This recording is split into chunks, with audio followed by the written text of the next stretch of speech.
Okay, let's jump right into this explainer. You know, if you've been watching the tech space lately, it's super easy to assume that the AI wars are basically just a race to see who can build the absolute smartest, most capable model.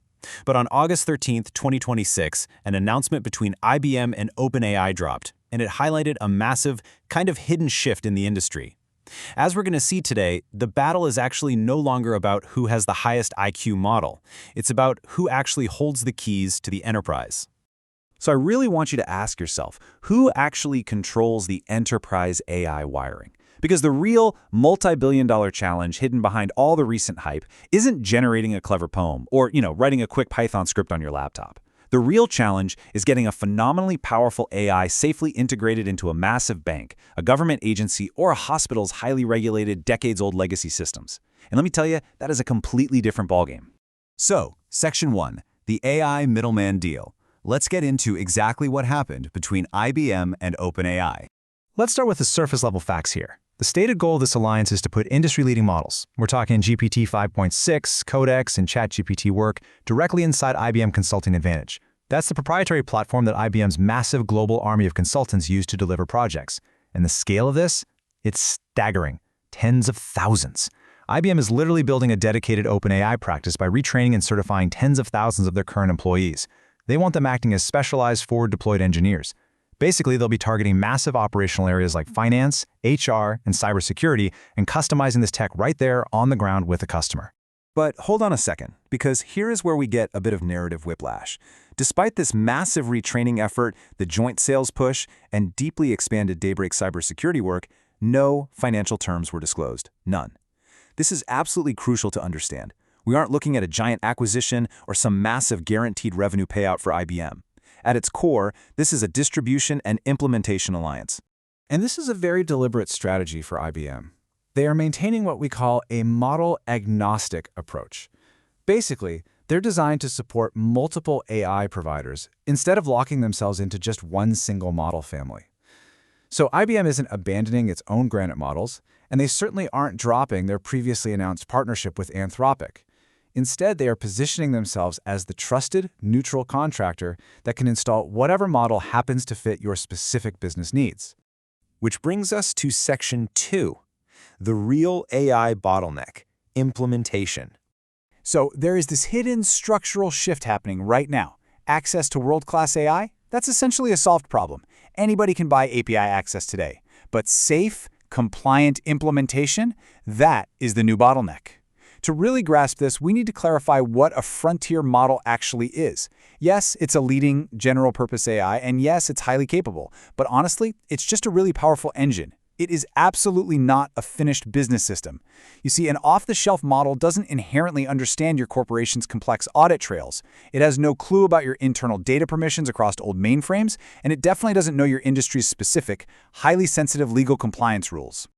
Think of it this way. OpenAI is the generator. They are supplying the raw, incredibly powerful electricity. But just owning a generator doesn't automatically rewire a hospital, right? IBM is stepping in as the wiring contractor. They want to be the ones connecting the disparate systems, installing the digital circuit breakers so nothing blows up, and training the actual staff to use it all. OpenAI supplies the power, sure, but IBM is trying to win the highly lucrative, deeply complex wiring job. Because guys, let's walk through the grueling reality of an enterprise deployment. It goes in steps. Step 1, you have to connect to legacy systems. Step 2, adding incredibly strict data controls. Step 3, managing massive workflow changes for the employees. A bank can't just subscribe to a chatbot and change its lending operations overnight. There's rigorous testing, intense legal review, and strict boundaries on what the AI can actually read and change. These massive companies desperately need systems integrators. Why? Because when an enterprise rollout inevitably hits a snag, they need a singular, established partner they can hold accountable. And this brings us right to IBM's undeniable advantage, 175 plus.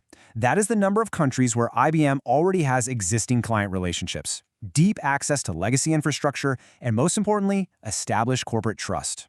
For OpenAI, trying to reach these heavily regulated, legacy-heavy organizations just through self-serve software, it's incredibly difficult. IBM essentially hands them the keys to the castle. All right, Section 3, Winners and Exposed Groups. Let's look at the power map. As this massive bottleneck shifts toward distribution and integration, it creates very clear winners and some highly exposed groups. The winners? Pretty straightforward. IBM gets a way stronger AI catalog. OpenAI gets absolutely massive distribution, and crucially, adaptable domain experts win big. If you're an employee who combines specific business knowledge with AI governance, your value just skyrocketed. But on the exposed side, smaller standalone consultants are really going to struggle against giants offering these all-in-one packages. Rival AI labs risk losing huge market share if partners like IBM steer customers primarily toward OpenAI, and labor-wise, routine coders and analysts are facing severe automation pressure as basic process mapping turns into AI agent redesign. But we do have to inject a healthy dose of analyst skepticism in here. Mark Tauschik, an analyst over at Infotech, hit the nail on the head when he called these types of alliances simply table stakes, and he's totally right. Microsoft, AWS, almost every other major consultancy out there, they're all building these exact same forward-deployed capabilities. So if every major integrator can offer every major model, a flashy press release means nothing. Flawless execution is what's actually going to determine the winner here. Which leads us perfectly into Section 4. Proof versus publicity. We have to measure actual outcomes. We absolutely must separate announced plans from proven operational outcomes. This is especially true since IBM recently had to lower its 2026 revenue forecast after some weaker-than-expected quarterly results. Management is pitching AI as their ultimate long-term growth driver, which means this partnership literally has to translate into real dollars, not just good PR. So, for the smart observers out there, here is your strict checklist of signals to watch on future IBM earnings calls. Number 1, are we seeing deployed core workflows, or is it just isolated test environments? 2, are there measurable time or cost savings reported by actual clients? 3, watch those consulting margins and their AI-related backlog of signings. And finally, 4, is there repeat usage after those initial pilots finish? Because at the end of the day, true success is defined by this single equation: a regulated customer moving a core workflow into production with disclosed economics. I really want to emphasize this. Rising certification counts among IBM employees mean absolutely nothing if they don't result in reliable systems.